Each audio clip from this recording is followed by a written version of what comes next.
sense of purpose will always transform you. God designed you on purpose for a purpose, and when you get this purpose and understand this purpose, it changes your life.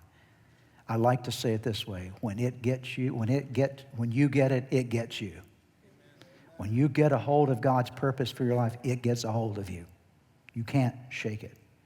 The reason so many people live wasted lives is because they have no sense of purpose. They just go through life aimlessly and don't really know what they're doing. They might be all about making money or accomplishing this, that, or the other thing, but their life has no real sense of purpose. Why am I here? What am I doing really with my life? And so they end up either living a life of survival, just somehow getting by, or just a life of basic existence, living until they die, but they don't live with any driving purpose. They don't have anything that gets a hold of them that then allows them to live a life that has a target, that has a sense of a goal that they're seeking to accomplish. And when Jesus called Andrew and Peter and James and John, and when Peter called Philip and Nathanael, and they came in relationship with him, their lives were immediately transformed. Do you remember what happened when Jesus said to Andrew and Simon Peter, "Follow me and I'll make you fishers of men"? The Bible says that immediately they left their nets and followed him. Everything changed in their lives. They got it and it got them.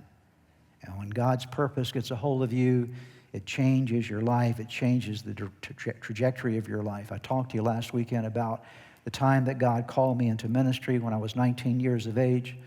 And I'm not going to go back over that story again, but I'll just highlight a couple of things about it. I was 19, driving in my car, going back to college, thinking about the plans that I had for my future and what I wanted to do and thinking about doing professionally. And there in that car that night, God called me and said, "I want you to go into ministry. I want you to give your life to full-time ministry." I did not know what that meant, did not understand how I would get from A to B, what would happen. And it was quite an interesting journey that God took me on to get me to where I'm at today. But the point being is I had to say, "God, I want your purpose for my life instead of my purpose for my life." And I will tell you that that changed the trajectory of my life. It put me on a completely different course for my life. And the same is true for you. It doesn't just happen for pastors. It happens for everybody. Every person needs to have a sense of purpose for your life that drives you forward.